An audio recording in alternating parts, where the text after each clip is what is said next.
इतरत से मोहब्बत भूल गए, वो अजर रिसालत भूल गए। बस गारे हिरा एक याद रहा, वो बिस्तर हिजरत भूल गए। कब माले गनीमत भूल सके, हैदर की इनायत भूल गए। कब माले गनीमत भूल सके, हैदर की इनायत भूल गए। काबे की फजीलत याद रही, हैदर की विलादत भूल गए। गैरों को नबी का रावी कहा, हैदर से रिवायात भूल गए। गैरों को नबी का रावी कहा, हैदर से रिवायात भूल गए। मन कुंतु मौला सुन तो लिया, पर हुक्म रिसालत भूल गए। मन कुंतु मौला सुन तो लिया, पर हुक्म रिसालत भूल गए। कि जब खंदक के मैदान में नबी करीम सल्लल्लाहु अलैहि वसल्लम ने ये ऐलान फरमाया था कि आज कुल कुफ्र के मुकाबले में कुल ईमान जा रहा है, कि जब उहद के मैदान में हजरत अली को ला फतह इल्ला अली, ला सैफ इल्ला जुल्फकार का लक़ब दिया गया, तो मालूम होता है कि जो नाज़िर रिसालत है वही ज़ात अली है।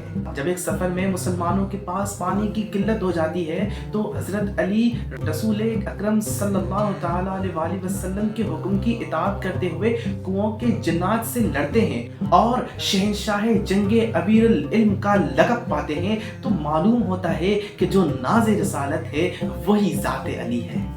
हज़रत अली मुर्तज़ा की विलादत 13 रजबुल मुकर्रम वक्त सुबह सादिक बरोज़ जुमतुल मुबारक काबतुल्लाह शरीफ में हुई। आपका नाम अली और लक़ब हैदर मुर्तज़ा और कुनियत अबू तुराब और अबुल हसन है। सैयदना अली मुर्तज़ा रज़ी अल्लाह ताला अन्हु के चेहरे पर हमेशा मुस्कुराहट और पेशानी पे सजदे के निशान नुमायां होते थे। आपकी परवरिश कायनात के दो जहान रहमतुल लिल आलमीन के हाथों में हुई।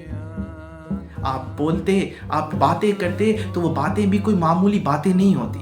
आपके अक़वाल और आपके अल्फाज आज तक इस दुनिया में इंसानी हुकूक के लिए बेहतर मुस्तकबिल की राह मुतय्यन करते हैं। आप जुल्म के तबके पर खींची हुई तलवार थी। आपकी तमाम तवज्जो सिर्फ अदलो इंसाफ को कायम करने पर मरकूज रही। आप वो ज़ात थे जो अगर तलवार को खींच लेते थे तो जालिम भी डरने लग जाते थे। आप वो हस्ती थे जो जंग के मैदान में अगर उतरते थे तो फातेह होकर लौटते थे। आपने अपनी तमाम जिंदगी सिर्फ इस मकसद के लिए मरकूज कर दी कि जहाँ भी किसी मजलूम पर जुल्म हो रहा हो, जहाँ भी किसी को मेरी मदद की ज़रूरत हो, तो वहाँ सबसे पहला कदम मेरा ही पहुँचे। और आप ऐसी हस्ती थे कि जब जंग में उतरते थे तो दुश्मन भी कांप जाते थे। दुश्मन ही क्या, ज़मीन भी कांप उठती थी। आप जब ज़मीन पर चलते थे तो ज़मीन, आसमान, ये पूरा जहां कांपने लगता था। दुश्मनों के हाथों में वो तलवारें खड़ी ही नहीं हो पाती थी, कांपने लग जाते थे दरो दीवार। इसीलिए तो फरमाया गया है कि कभी दीवार हिलती है, कभी दर कांप जाता है, अली का नाम सुनकर अब भी खैबर कांप जाता है।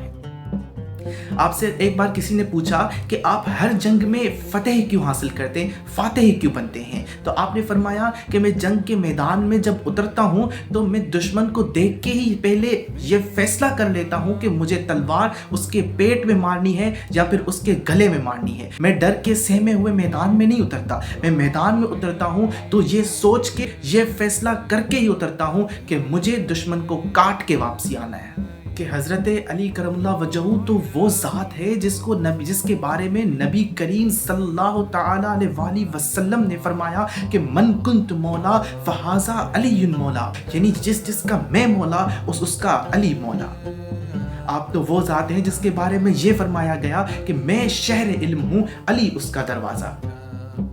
आप हुजूर पाक सल्लल्लाहु अलैहि वसल्लम के बहुत करीब थे। आपको खुलफाए राशिदीन के आला मनसब पर फाइज किया गया।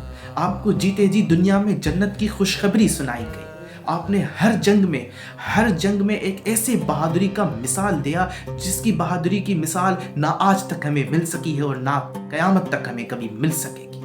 तो आज की इस वीडियो को, आज के इस व्लॉग को हम यहीं पे एंड करते हैं। मिलते हैं इंशाल्लाह आपके साथ एक नेक्स्ट वीडियो में। तब तक के लिए अपना बहुत ख्याल रखिए। 13 रजब आने वाली है। अगर हो सके तो इस दिन, कुछ लोग ऐसे होंगे जो बोलेंगे कि जी ये सब करना हराम है, लेकिन मैं और मेरा अकीदा यही कहता है कि किसी गरीब को अगर आप खाना खिला रहे हैं तो आपकी नीयत जो भी है, लेकिन अगर कोई गरीब आपकी वजह से खाना खा रहा है या किसी की आपकी वजह से मदद हो रही है तो ये इसमें कोई गुनाह नहीं है। तो अपना बहुत ख्याल रखिए, दुआ में याद रखिए। वीडियो पसंद आए तो चैनल को सब्सक्राइब कर दें। अल्लाह हाफ़िज़।